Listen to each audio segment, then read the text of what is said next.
Kita mulai. Assalamualaikum warahmatullahi wabarakatuh. A'udzu billahi minasyaitonir rajim. Bismillahirrahmanirrahim. Alhamdulillahilladzi wa'ada alladzina amanu wa amilus solihati minhum maghfiratan wa ajrun azima. Asyhadu an la ilaha illallah wahdahu la syarikalah wa asyhadu anna Muhammadan abduhu wa rasuluh. Allahumma salli ala nabiyyina Muhammadin wa ala alihi wa sallim. Amma ba'du. Hadirin yang saya hormati, yang saat ini berada di baik yang di Cikidang ataupun yang di berbagai tempat, termasuk yang di Bangka, di Lampung, di Bogor dan sebagainya. Pada malam ini kita mengadakan takziah malam pertama atas meninggalnya Bapak Endang Sanusi, yang tidak lain adalah besan saya sendiri. Namun saya tidak bisa berkunjung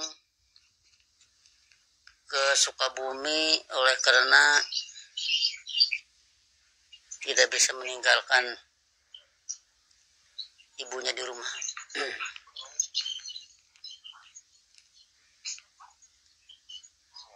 Tentu pada kesempatan ini kita dahului dengan mendoakan kepada yang meninggal, kepada almarhum. Semoga mendapat maghfirah. Semoga meninggal dalam keadaan husnul khotimah. Assalamualaikum. Ini yang menjadi harapan kita sebagai bela sungkawa kepada yang meninggal, sesuai dengan apa yang telah dilaksanakan pada sholat mayat.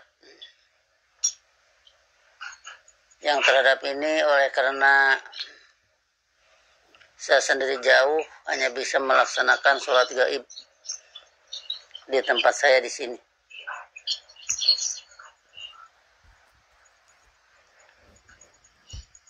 Tentunya kita sangat menyadari bahwa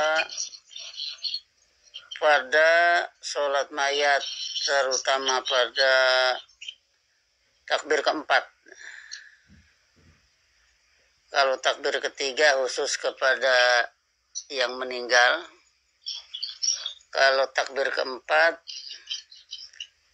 maghfirah, doa tentang maghfirah diarahkan kepada kalimatnya waghfir lana walahu.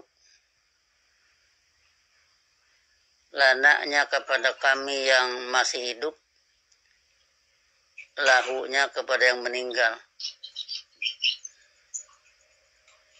Tentu dalam hal ini maghfirah bagi yang hidup akan sangat berguna sekali dalam eksistensi hasanah fid dunya, di mana kalau kita mengartikan ghafara sama dengan aslaha, aslaha yuslihu islahan, maka rabbikfirli yang ada dalam sholat khususnya berarti diarahkan kepada berbagai perbaikan, terus menerus setiap hari, tidak henti minta perbaikan yang tentunya begitu nanti Allah memastikan eksistensi hasanah di dunia, orangnya adalah orang yang senantiasa sudah diperbaiki. Terbayang kepada kita aman damainya subur makmur, serba nyaman, oleh karena setiap orang melakukan wa amilus sholihat. Sebab kata aslaha itu, aslaha membikin solihun. Nah, jadi dengan demikian maka sangat penting di dunia ini untuk berhadapan dengan hasanah fid dunya, dan yang meninggal sangat penting didoakan dalam kaitan berhadapan dengan hasanah fil akhirah. Dari sinilah maka kita pusatkan perhatian kita ke arah doa tersebut, sehingga khususnya keluarga yang ditinggalkan sekaligus dengan doa tersebut akan terhibur, sekaligus juga akan dilimpahi sabar. Oleh karena meninggalnya seseorang siapapun itu rahasia Allah. Manusia tidak bisa turut campur. Daripada tidak diterima, lebih baik diterima. Sebab siapapun mesti akan meninggal. Pada surat Jumat sering kita katakan ada ayat yang berbunyi, innal mauta alladzi tafirruna minhu fa innahu mulaqikum. Sesungguhnya kematian yang kalian menghindarinya, kalian lari daripadanya, fa innahu mulaqikum, maka sesungguhnya kematian itu menemui kalian. Dengan demikian maka siapapun, jangankan orang yang sudah tua, hatta anak-anak sekalipun, semua sedang berjalan ke kuburan. Tetapi di sini jangan menimbulkan satu kekeliruan, karena semua akan pulang ke akhirat, karena semua akan ke kuburan, karena semua akan mati. Maka kita melakukan untuk nanti, untuk setelah mati. Padahal apa yang ada setelah mati itu merupakan hasil daripada hidup. Dengan demikian maka kejarlah hasanah fid dunya, hasanah fil akhirah tidak usah diragukan lagi. Dengan demikian maka bagi kita adalah mengejar hasanah fid dunya. Dengan apa mengejar hasanah fid dunya? Dengan hudal lil muttaqin. Sebab ini adalah doa mukmin ya. Wa minhum may yaqulu rabbana atina fid dunya hasanah wa fil akhirati hasanah wa qina adzabannar. Itulah doa mukmin yang sekarang kita kenal, anak-anak menyebutnya doa sapu jagat. Dengan demikian maka seluruh laku perbuatan besar ataupun kecil harus difokuskan ke arah pembangunan hasanah fid dunya. Mengejar hasanah fid dunya dengan berpedomankan Al-Quran hudal lil muttaqin, dibaca dalam sholat. Tidak ada ayat yang tidak bisa dibaca dalam sholat, sehingga dengan demikian maka sholat itu adalah ceremony of obedience, upacara kepatuhan. Waalaikumsalam. Ini walaupun dirasa berat tentunya, tapi inilah yang harus diusahakan.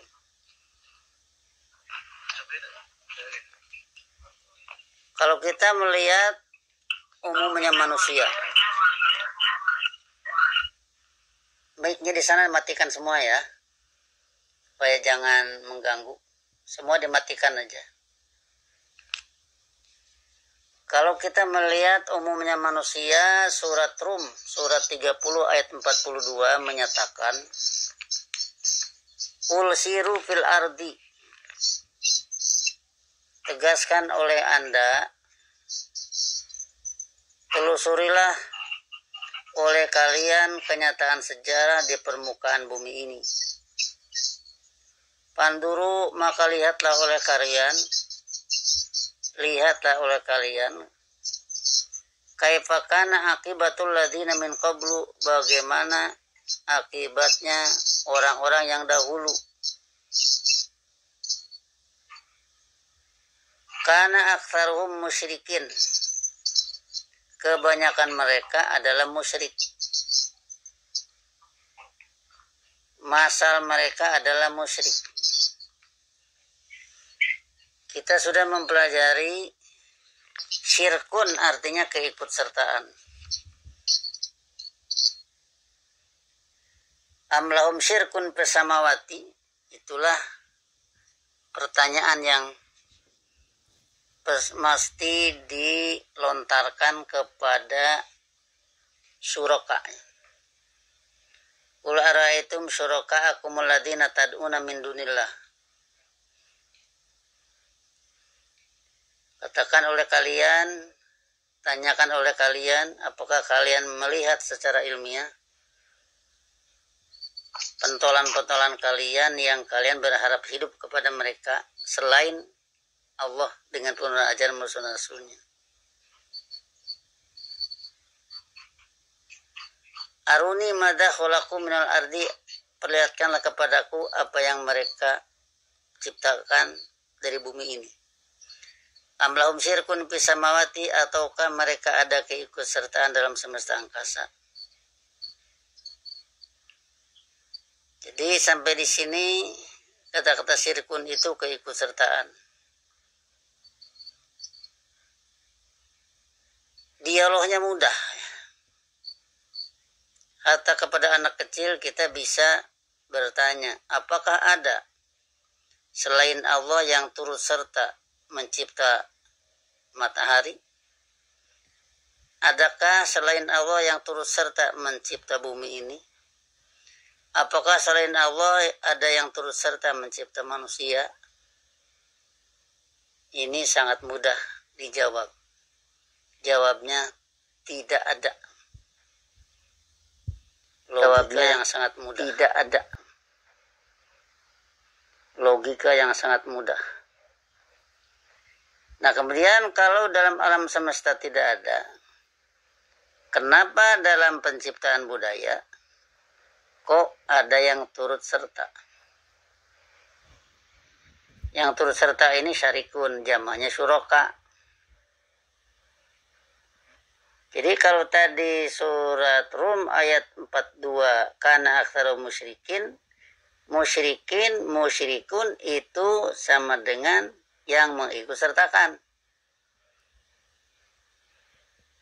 Itulah korban syuraka. Kebanyakan manusia korban syuraka. Korban yang turut serta ngatur. Bukan pada alam ya, tidak ada kalau alam semesta yang turut serta ke Allah. Ngatur tidak ada. Tapi dalam budaya manusia. Allah nyuruh sholat, ada yang nyuruh tidak sholat. Ini turut ngatur namanya. Waktu malam harus studi, dia atur yang lain-lain. Ini turut ngatur namanya. Kata Quran, wasbir ala ma yaqulun, dia suruh marah karena orang lain itu menghina. Orang yang studi Quran dihina orang lain misalkan pada masa di mana innaka minal mundarin masih berlaku. Terus dia marah, bertentangan dengan wasbir ala ma yaqulun. Allah ngatur harus wasbir, dia ngatur marah saja. Itu namanya turut serta, turut campur ngatur. Itulah kerja syarikun. Dengan demikian maka kalau di dalam doa iftitah la syarika lahu, artinya tidak ada yang turut serta lahu lillah.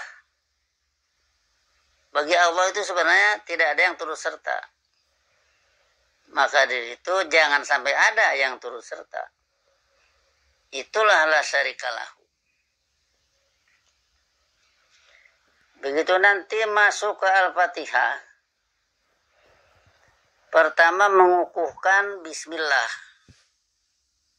Mengukuhkan bismillahirrahmanirrahim sama dengan mengukuhkan lepas dari arbab min dunillah. Para pembimbing selain Allah, arbaban min dunillah itu dilambangkan dengan patung-patung sekeliling Ka'bah zaman jahiliyah. Kemudian Nabi diperintahkan wahyu dari Allah, Iqra bismi rabbika. Orang-orang yang di saat itu hidup menurut teori-teori yang dikembangkan oleh Suraka yang dilambangkan dengan patung-patung sekitar Ka'bah, itu bismi patung-patung. Bismi patung sama dengan bismi syarik sama dengan bismi suraka. Nah ini Nabi diperintahkan untuk ikra bismi rabbika, jangan bismi suraka. Sehingga bismillahirrahmanirrahim mengukuhkan bahwa hidup ini disuruh oleh Allah saja. Itulah bismillahirrahmanirrahim. Selanjutnya apresiasi terhadap Allah sebagai Rabbil Alamin, sebagai pengatur alam. Apresiasi kepada Allah sebagai Ar-Rahman, sebagai perancang, tentu dengan rasa sayangnya. Allah sebagai Ar-Rahim, sebagai pemasti, tentu dengan rasa sayangnya. Yang terakhir adalah apresiasi kepada Allah sebagai Maliki Yaumiddin. Optimisme. Selalu optimis, selalu besar harapan. Dengan demikian pernah Nabi Muhammad mengatakan, menyuruh Bilal iqomat, tapi dengan istilah arihna biha ya Bilal. Arihna biha ya Bilal, biha kepada sholat. Arihna biha ya Bilal, atau menurut kalimat lain, ya Bilal aqimis sholat arihna biha. Wahai Bilal, tegakkanlah sholat. Artinya menyuruh iqomat ya. Menyuruh baca iqomat. Ya Bilal, wahai Bilal, aqimis sholat. Itu artinya menyuruh iqomat. Arihna biha. Arihna biha. Berilah kami kenyamanan karenanya. Jadi artinya begitu orang melakukan sholat, di sanalah ada satu kenyamanan. Sebab tahu betul tentang fungsi Allah yang selalu membela orang iman. Disinilah kenyamanan. Sehingga sekali lagi, walaupun Kebanyakan manusia musyrik korban daripada syuraka. Tetapi Allah selalu membela orang-orang yang iman. Di sinilah maka orang mukmin itu yang mengerti persoalan tentu akan penuh optimisme. Hatta dalam keadaan bagaimanapun gawatnya misalkan. Ya bayangkan aja masalah manusia musyrik. Kebanyakan manusia itu korban syuraka. Mereka punya uang, mereka punya senjata. Tetapi Allah tetap di pihak mukmin.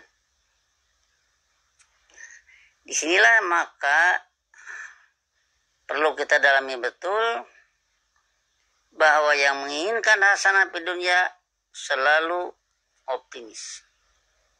Tapi ingat, optimis karena mereka punya penilaian yang tinggi. Optimis karena mereka punya eksplorasi ayat Quran. Eksplorasi hudal lil muttaqin. Hudal lil muttaqin, Al-Quran dieksplor, ayatnya terus dipelajari.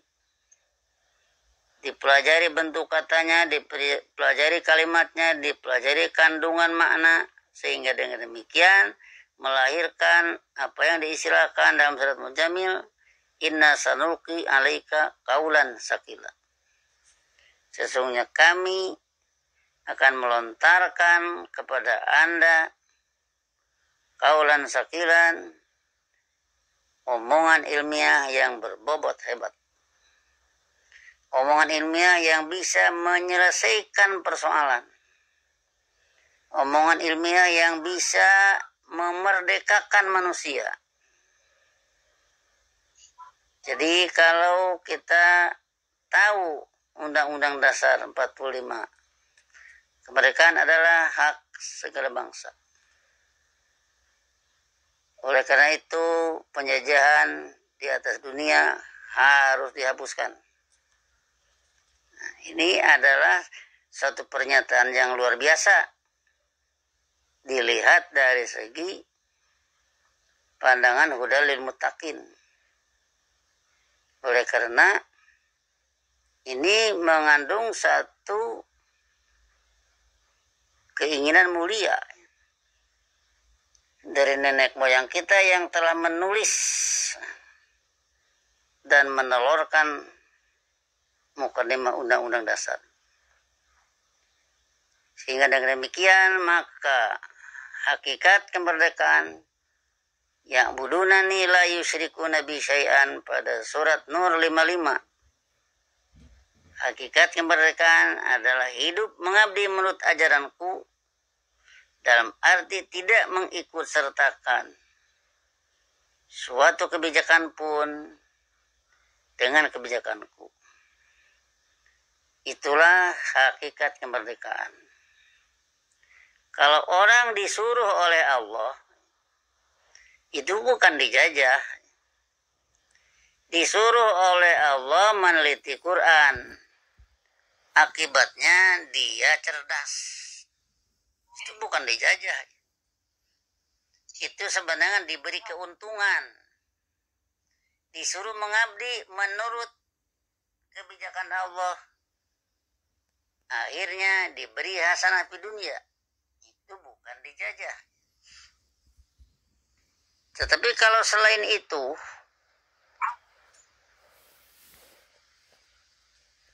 iya indud dhalimuna ba'dum ba'don illa gurura.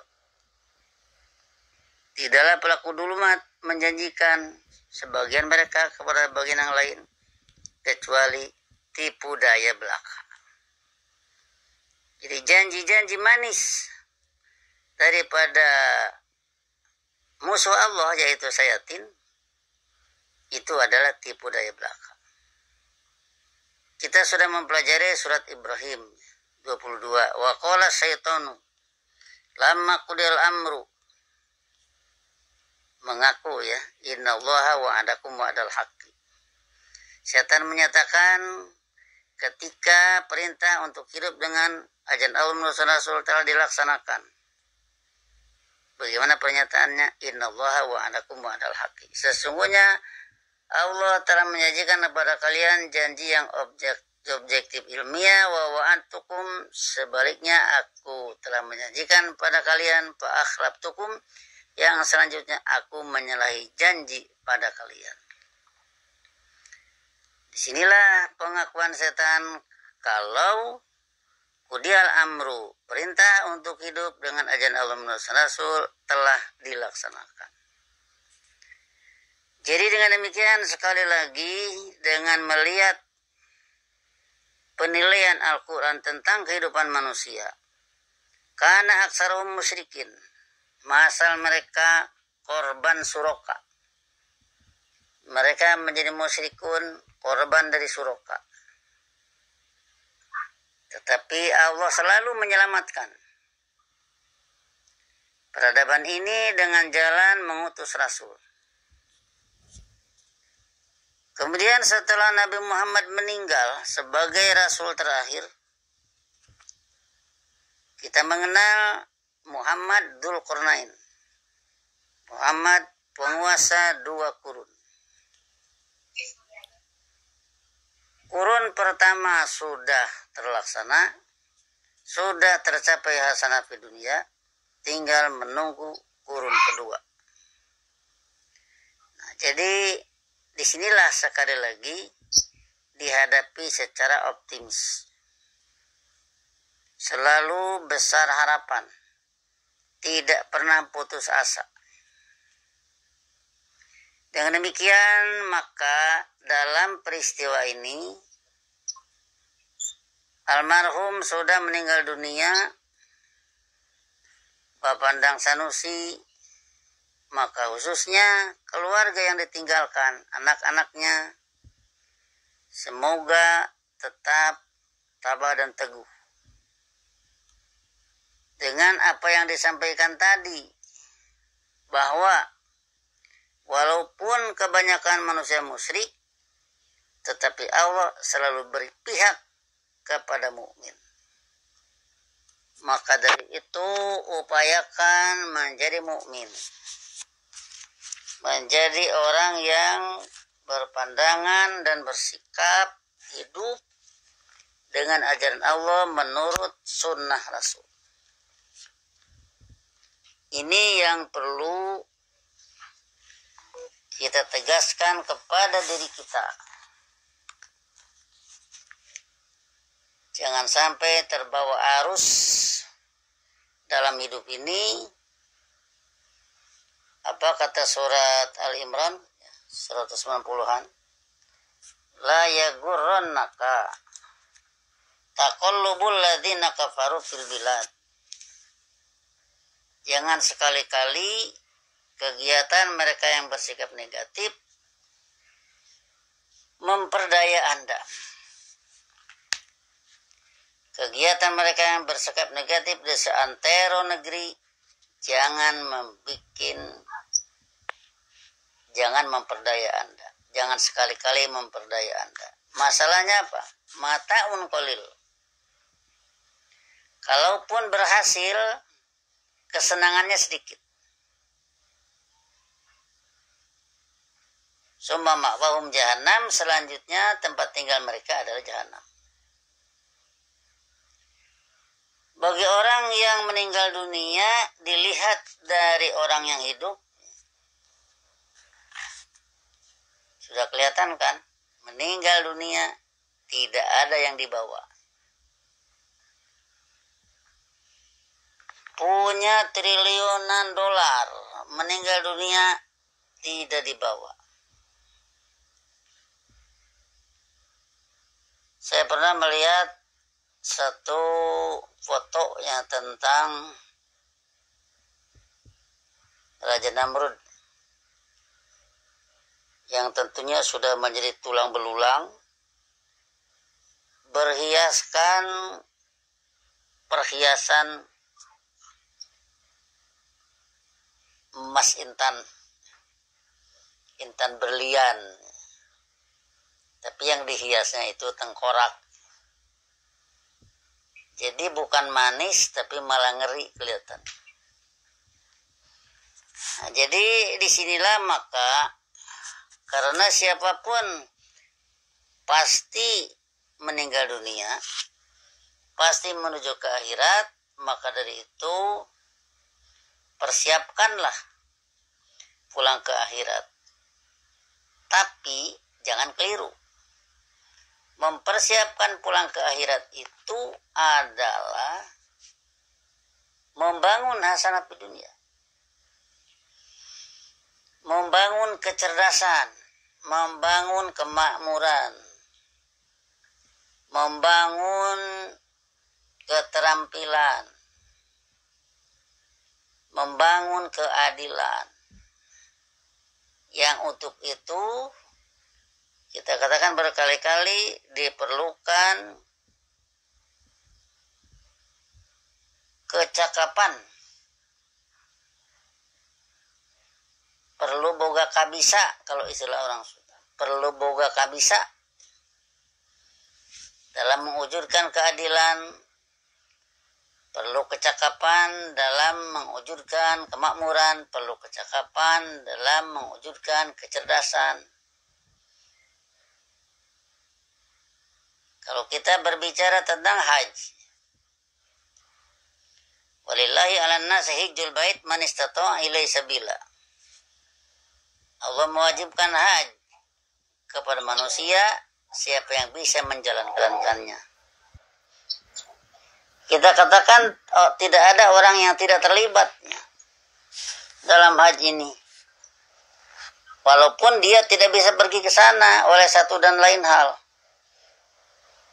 Ya, tetapi walaupun tidak ke sana, dia berkewajiban mempersiapkan siapa saja yang kemungkinan bisa ke sana. Kalau di sana itu diperlukan kecerdasan, diperlukan keterampilan, diperlukan pengertian, ya persiapkanlah orang.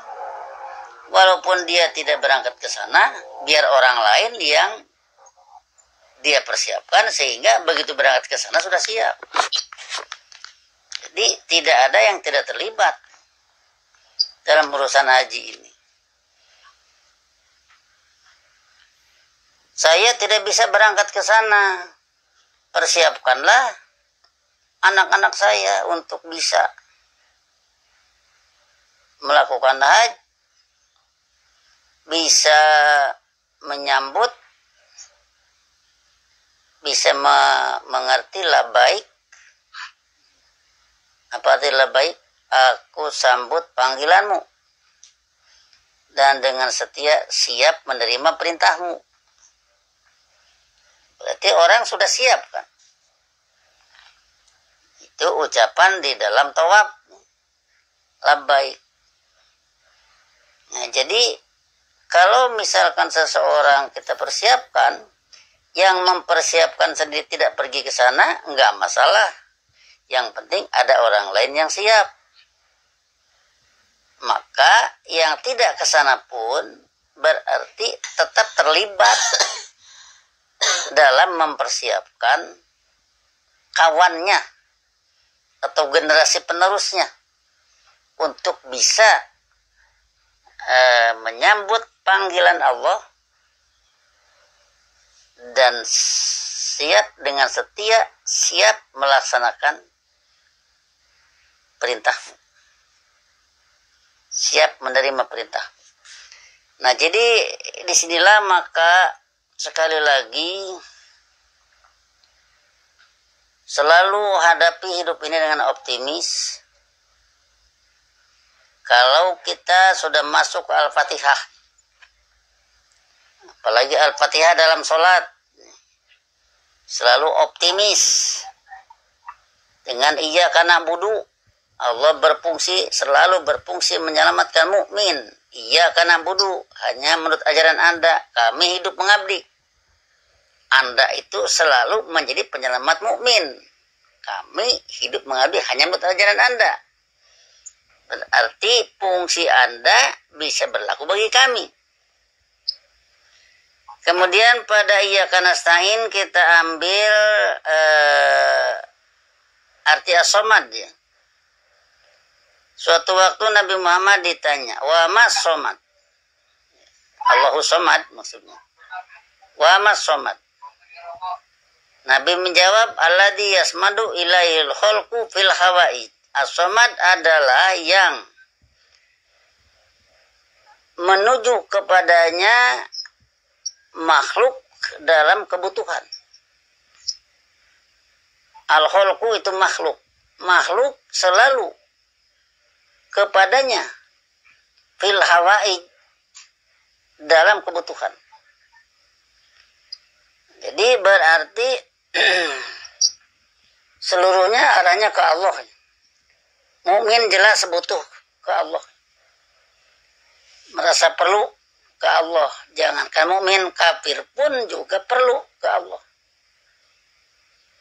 Apa buktinya kafir perlu ke Allah? Begitu setan mau menggelar kekufuran, minta dulu ke Allah, andirni ila yaumil ba'ts.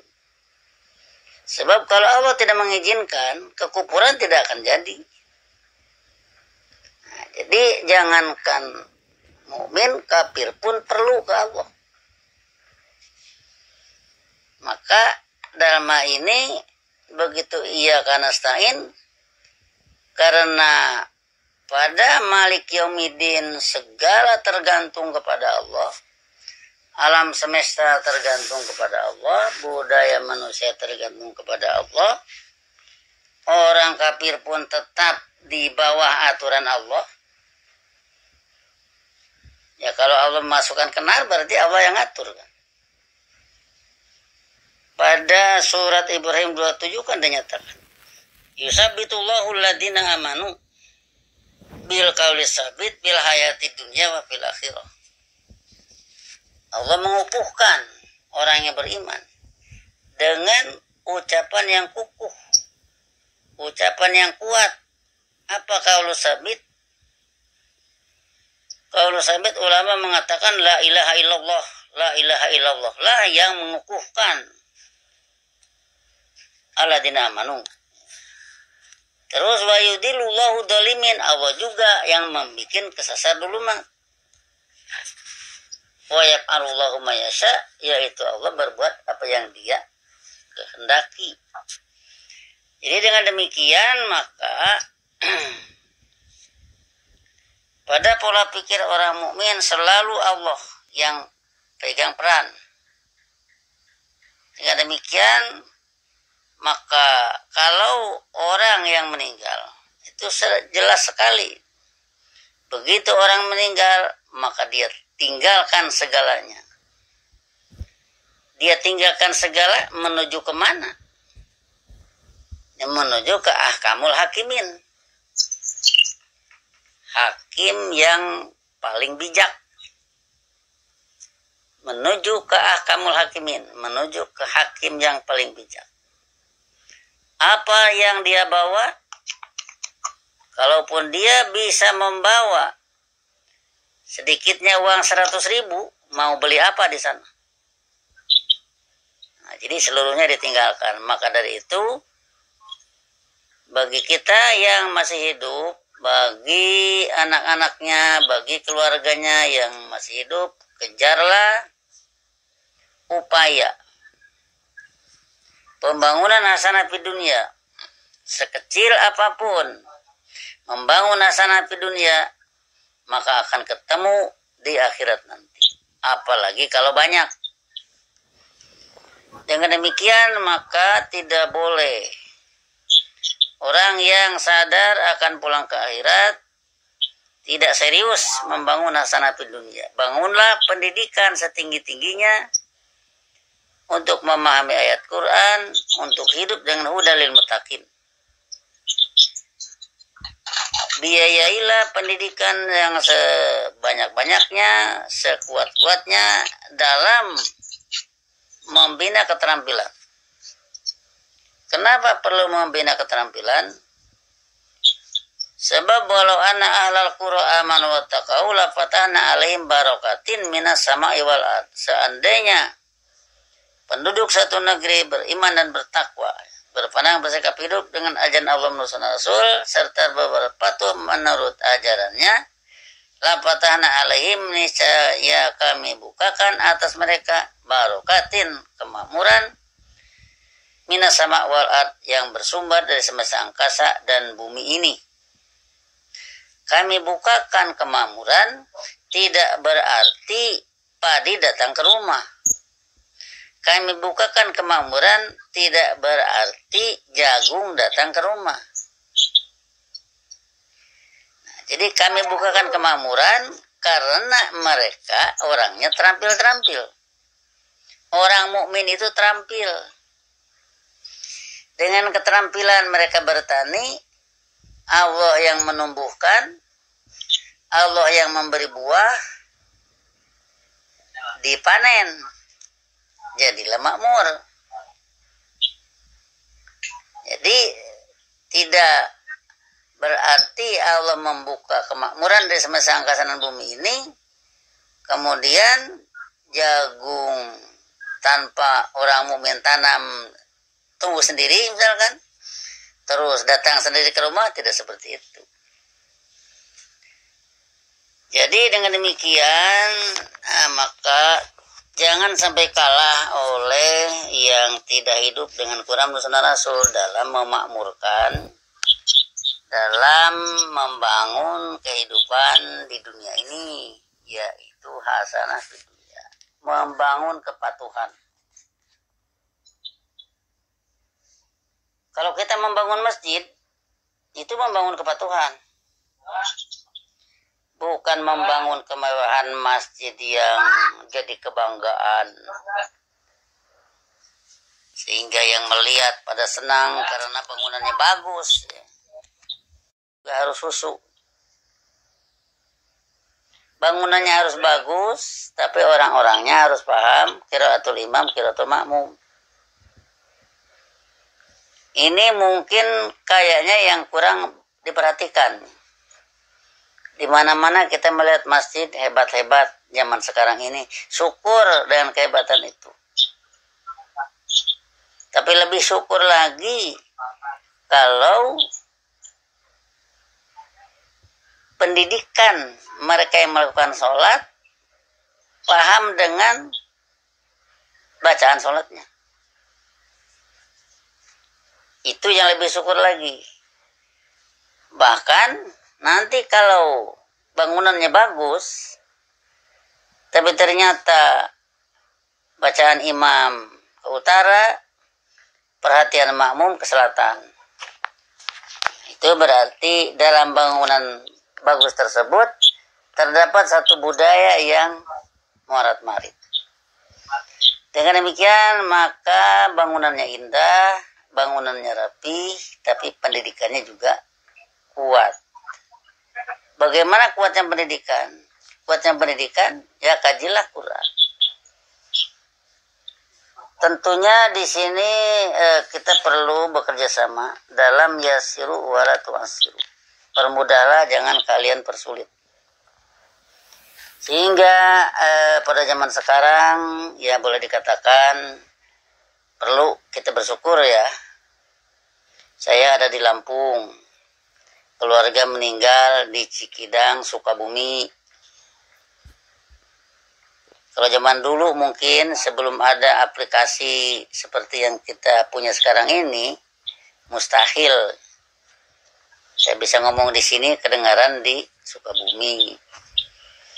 Tapi dengan aplikasi semacam ini perlu kita syukuri, demikianlah hakikatnya ini kemudahan dari Allah. Kemudahan dari Allah, kita bisa menggunakan alat ini, bisa mengulang-ulangi. Ya nanti misalkan ini kan saya rekam, nanti dibagikan rekamannya. Setelah itu ya silakan dikaji lagi, diulang-ulang lagi, supaya lebih paham. Dan demikian sebenarnya kan malam ini adalah TC bagian Jakarta Timur. Yang soalnya sudah ditulis, ya. Terjemahnya sudah didiktekan, kemudian ada latihannya. Dari latihan tersebut, latihan itu latihan bahasa Quran. latihan bahasa Quran untuk terampil dalam memahami ayat Quran, untuk terampil bergaul dengan bahasa Quran. Sebab bahasa Quran itu bahasa kesatuan orang iman, lisanul jannah. Bahasa Quran itu lisanul jannah. Bahasa jannah itu adalah bahasa